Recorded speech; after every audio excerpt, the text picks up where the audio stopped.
Welcome to Enjoy Fort Wayne. This episode is brought to you by the Wailanai Farmers Market and highlights the 350 vendors that make up the #1 market in the state of Indiana.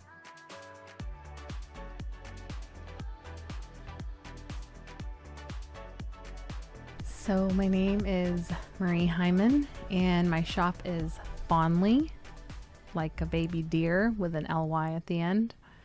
And I love that.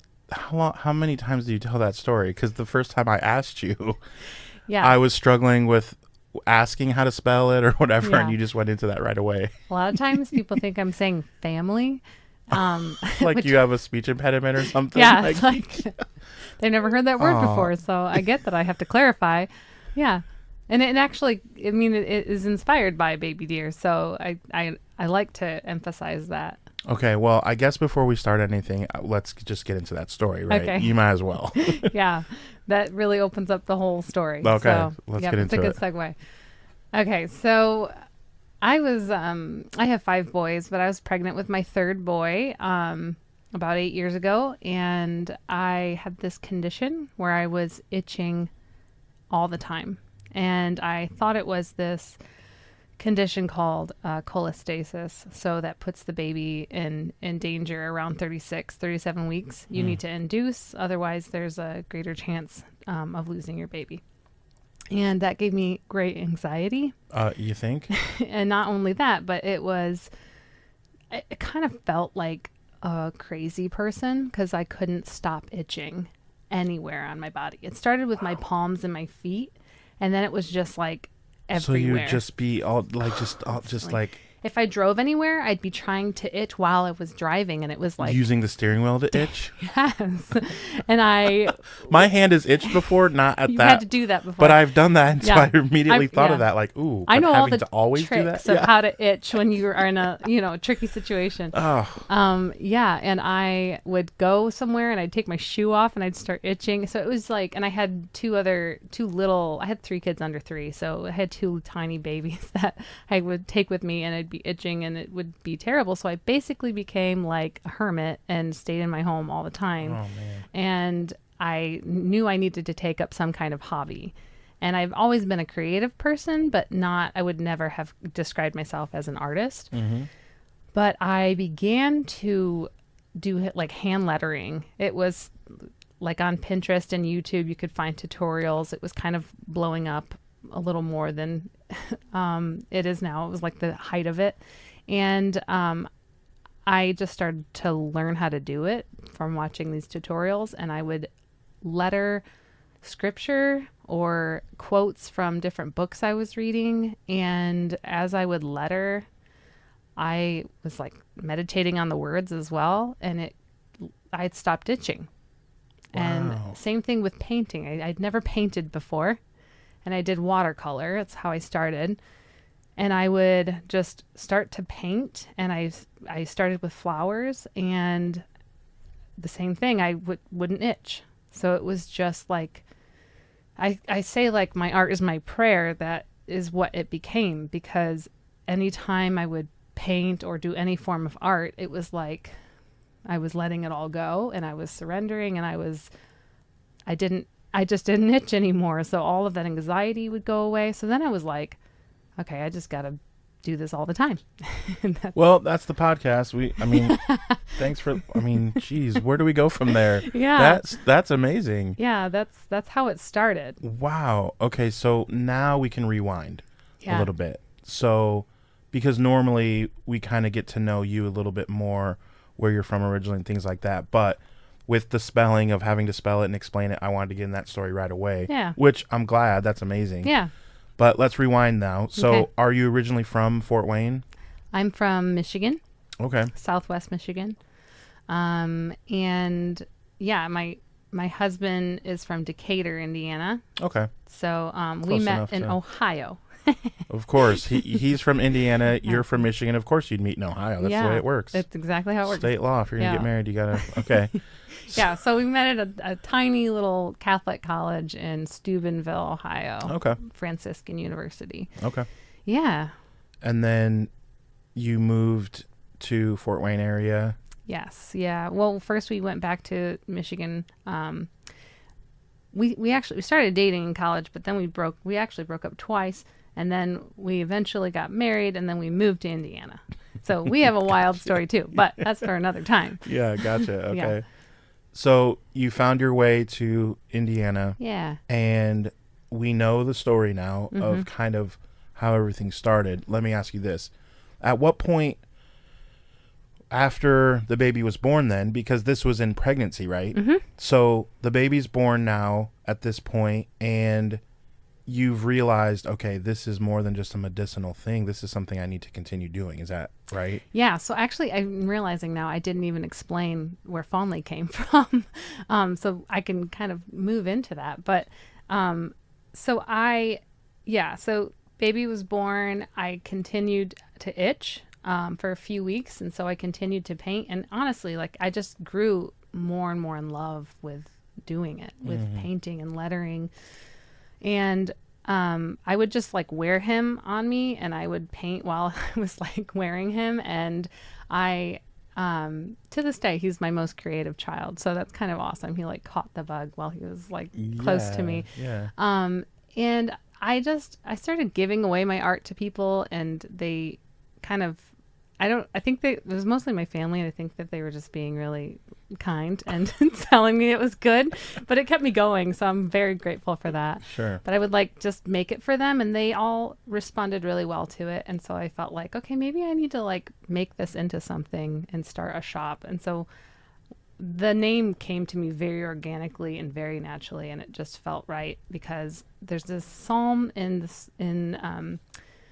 the book of Psalms in the Bible that is, as a deer longs for flowing streams, so my soul longs for you, O God. And that spoke to me so much because I felt like not just a deer, but like a baby deer, just meek and weak and like incapable of taking care of themselves through that suffering I was going through, and that just like waiting for those streams to come, just like needing that relief. And that's, what the shop became for me. It was like this place of peace and tranquility, and where I felt like I was meeting God and being taken care of.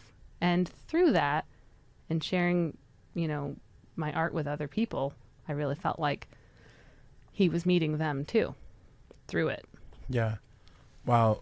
So I grew up in church. My dad's a retired pastor, and as the deer panteth for the water, so my soul longeth after thee is a song that they would always play, like while they're taking the offering, the worship team would like play that song like a million times a year. And I'll never be able to forget those exact lyrics. Like, even though they're different than what your translation, whatever, was a little bit different, but the way I said it, I just rattled it off, didn't I? Like, it sticks with you. It just sticks with you. Exactly. Like, I remember the melody. I remember the lady who sang it, how she sung it. Like, I'll just always remember that. So when you pointed out that verse, it like hit me kind of, and that's certain verses or certain words or imagery, text from a poem or whatever will just always stay with you. And that is cool to think about how it hit me. Obviously it hits other people too.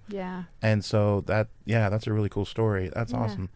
So okay, then what was the point where in this whole thing you're thankful for your family supporting and whatever, but there had to be a point where you're like, okay, I would like to try to take this to the next level.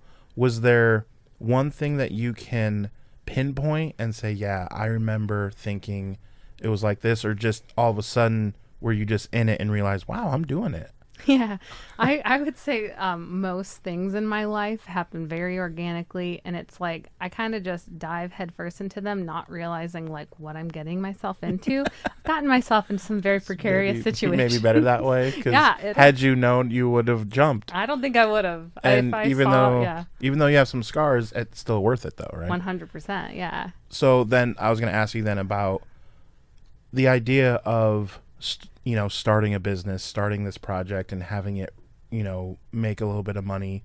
I don't think any single vendor at our market is a millionaire based off of their company, right? But to make a little something, obviously there's something to be said about that. If someone came to you, they weren't in your niche, they knew you and they thought, I'm going to do underwater basket weaving, but I want to make money from it. I'm going to do it myself. What advice would you give to someone who was wanting to start on their own the way that you did? Yeah. So I would say, first of all, I think it's really important to love what you're doing and to be passionate about it.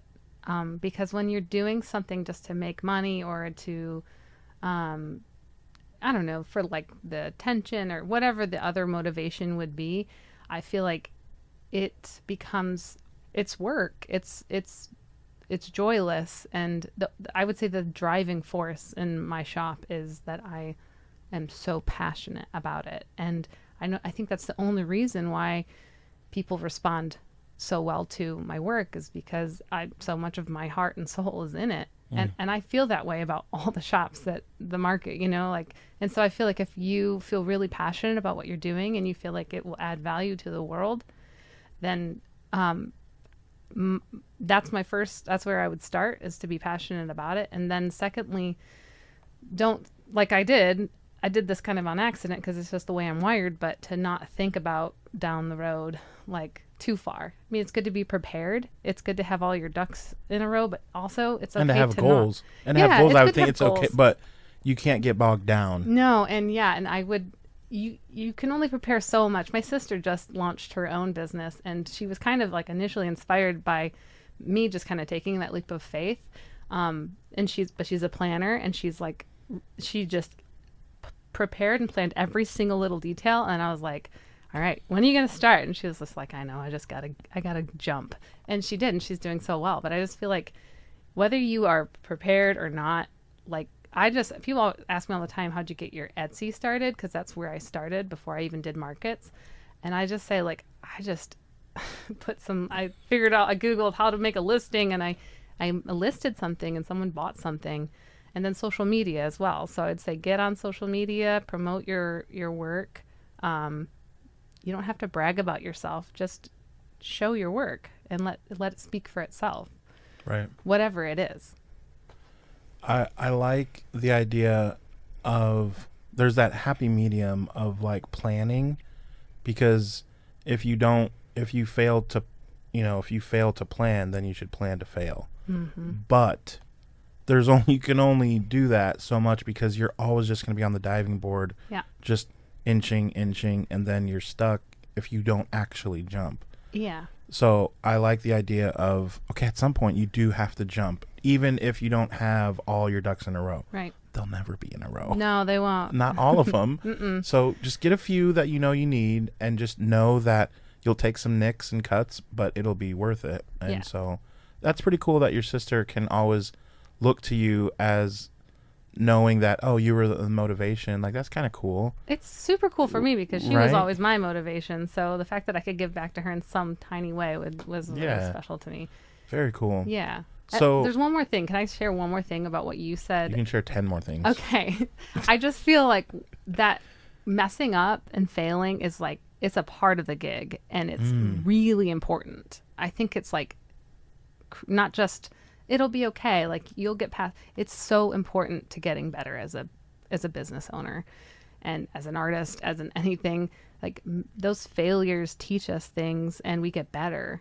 And I think sometimes we get in our own way, and we get in our head, and we just think like, okay, I'm not meant to do this because I screwed that up. And I think if you pay $100 for a booth somewhere, and like you don't sell anything, you don't even make your money back, don't just stop doing it because of that one event. There's so many factors that go into why you might have not been successful that night. And I just think failure is a part of the journey, a really important part. I love that. I'm glad that you made sure to put that in there. Yeah. Because that is huge. And I think a lot of vendors can tell you that they have, we could start, if you want, we can do another podcast called failures in vending, and we would like blow up and have like So a million views, right? 100%. I mean, yeah. how many vendors could I go to at the market and be like, hey, we're doing a new podcast about failures. Do you have any? Like, can you imagine the conversations? Like, oh my gosh, yeah, I got 37. Is that? Yeah, which was great because they're still doing it. You know? And you learn so much Yeah. from it. And like each year, okay, I'm not going to make 15 of these. I'm only going to make 5 of these, but I'm going to make 30 of these because I know. But you only knew that because you failed when you weren't ready. You didn't have enough of these things, or you had too many of these, or whatever it is. Exactly. Yeah. So people that are vendors that have milk, they had too much or not enough, or people who made this very T-shirt I'm wearing, they didn't make enough of these, or too many, or whatever it is. Yep. You have to at some point just go and do and fail, because it's about the journey of getting there, of what you learned through that. Yes. So I'm glad that you pointed that out, because that's a huge one. Mm-hmm. I want to ask you about the market in general. Was the Wailanai Farmers Market the first time that you branched out to a market? Was there other ones that you did first? How did you find out about this market? No, Wailanai, I think, was the first market I ever did. It was on Bar Street, and it was across from where I am now. I have the same spot every year, thankfully. But it was 8 years ago, and I was in a pretty good spot, and it was the first, and I think for that to be your first experience, it's really a good experience, because even back then, spoiled. it was still really good. If the Wailanai Farmers Market was your first experience at a market, then you, my friend, are spoiled. Yeah, it's not a great representation of how markets always pan out, Right. There've been a lot of flops since then, but it's almost always, a good experience at Wailanai. So you have been vending for how long at the market then? For 8 years. Okay. So I would say, we've had quite a few. We talked before the show. You have to go back and watch some of these other episodes, and you'll see that a lot of the vendors are way newer. Than you. So we've had a few that are longtime vendors, but I will ask you then to dive in a little bit deeper into vending at this market. What would you tell someone? They have their business, they're doing okay, they're ready to vend at the market. What are some advice that you would give to new vendors, even the vendors who have been on this podcast and now watch a lot of the episodes? You're speaking to them too. So new vendors, what would you like to tell them? Well, I guess if you've not set up before, it kind of does depend, like if you set up indoors or outdoors, because it's a different experience. It's a different animal for sure. It is. But I like to, I don't do this every time anymore, because I've gotten a pretty good feel for how I want my booth to look. I do think aesthetics are important. And I think that's true whether you're selling eggs or you're selling art. Because you're selling your brand at the same time. You're drawing people in, and you want people to stop at this booth, not that one that sells very similar products, So I would say and it's okay if this doesn't look perfect the first time. I wouldn't stress about that. Mine started out like okay, and it's gotten better over the years. But I just think, to have something that reflects your own style, that is really nice to look at, and I just like to give them an experience when they come in. When people that are shopping walk into my booth, I want them to feel like so many pretty things to look at. Like, where do I start? And I just feel like comfortable and, like a cozy kind of atmosphere. So I have a lot of like neutrals and a lot of like natural elements like baskets and stuff like that, some wood. And I just think that that's important. No matter what your product is. Yeah. I think people can overthink because it's their brand. It's all that stuff that you said, and they want it to be perfect. And so I think the biggest takeaway is probably don't worry about being perfect your first time, but maybe look to improve. Yep. Would you agree that in your first 4 times of doing it, whether that ends up being 1 month, because you don't have to go every week. So whatever those first 4 times is, would you say that each time you learn something different and it gets better because you're like, oh yeah, this time I want to bring this, or this time I don't want to set up my account to do this way, I want to do it, or whatever, Yes. right? I mean, Oh yeah, 100%. I feel like and especially because you can kind of, there's a little bit of like, around this time of year, it's more busy, and there's more like, this will be when kids come, and so I can cater to them a little bit. But for the most part, any market, especially the YLNA market, it's kind of hard to like know the like the algorithm, like the the rhythm and flow. Like I talk to other vendors and we're just like, it could be 10 people, it could be 20. I have no idea. Like who shopped from you that day. Like it's hard to know, but each time you can take something away. You can, I even down to the little details. I'll think like, I think it was better that I stood up more than sitting down. And that even though there were a lot of like dull moments, it's best for me to get off my phone and not be distracted, and to interact with people walking by, because the more I interact with people walking by, the more likely they are to come and shop. I don't like to be like, let me tell you about my product, but I will just say hello and smile at them, and that I have seen that draw them in, where I feel like they were just going to keep walking. Absolutely. So be friendly, step out of your comfort zone a little bit, and you never know who's going to stop by who wouldn't have had you not said anything. Yes. If you just let them go or whatever, get out there a little bit. And in your very first time, it was probably difficult to do. Yeah. Now, 8 years in, it's probably easier to do. 100%. Yeah. So, and that's fair, It but gets you got better. but you got to start somewhere. You do. Yeah. So, yeah, no, that's awesome. So, I usually end the podcast with one question, and judging by our conversation we had before the show, I'm assuming you have no idea what the question is, which is amazing. That's how I prefer it. Okay. Once you've done 50 of these, people start to know what the question is. Okay. However, yeah. I love that you are clueless. And now you're nervous. Okay. Bring it on. All right. So it is putting you on the spot, but it'll be fun. Okay. So we are pretending that the mayor has tasked you with coming up with a sign in which the whole 260 can see. So it's imaginary. It's going to go on the biggest building, or the Fred Grody plane. It's going to like have it, something, whatever it is. But you get to come up with what it says. Ooh. Okay. So yeah, it's putting you on the spot, but most people don't know it's coming, and I love to see the raw, like, because you can go, I'll give you a little bit of help. Okay.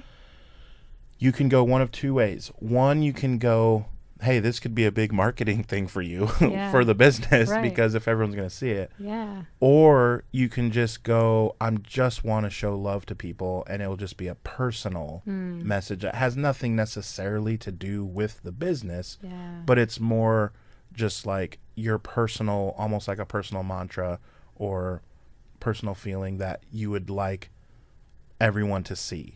Okay. So you could go from like a marketing kind of ploy that way, or you can just go from the heart and just give something that you'd want to share with a lot of people. Okay, so for clarity, this is for my shop personally or for the market in general? The mayor doesn't care about that. Okay. He's just tasked you with coming up with a sign. So that is for your interpretation. Okay. That's what I love about the question. Just, it's up to you. He just said, hey, I trust your judgment. The whole city's going to see this, though. Off you go. Yeah. Okay. I mean, I don't know what the exact like wordage would be, but I would definitely want like images of some of the products that we sell at the market. And then I would say something like, wouldn't you rather it be from someone you know? And like, or something more personal, just something that, just this idea of like shop local, buy local, that's such a buzzword and kind of become cliche. But once you see like who it's from and you know the person that it's from, and then you're giving a gift from someone you know to someone you love. Yeah. I just think that it's that much more meaningful of a gift than something you got from Amazon. which is fine. I think it's cliche until your best friend owns the ice cream shop. Exactly. Then of course you're going there and you'll personal. tell friend, like, it's Yeah. cliche until you know someone that makes the Etsy, you Yeah. know. Yeah. It's always a cliche until it hits home to you. Yep.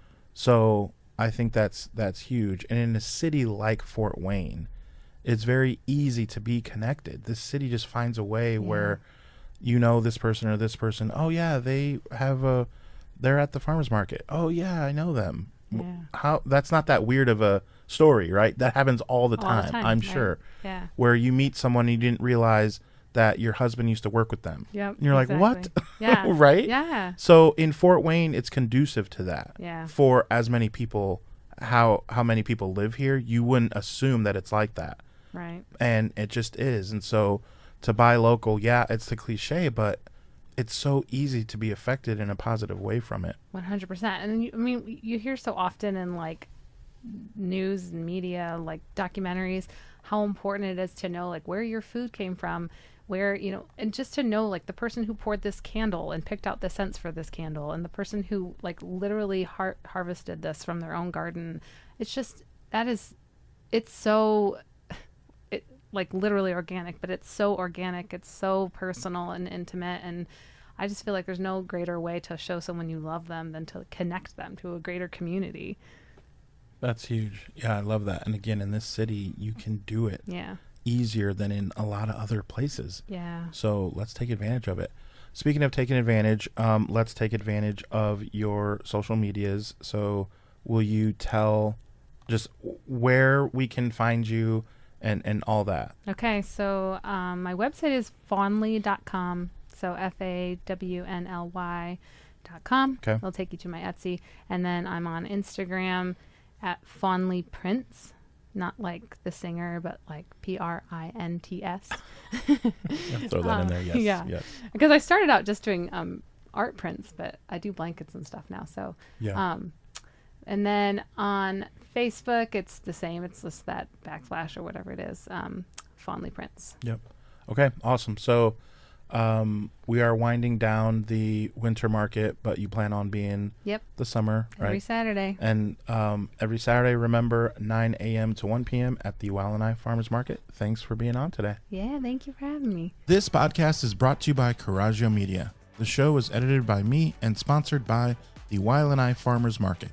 Follow them on Facebook and Instagram for all the latest updates. We will see you next week, where we will be sure to show you how you can enjoy Fort Wayne.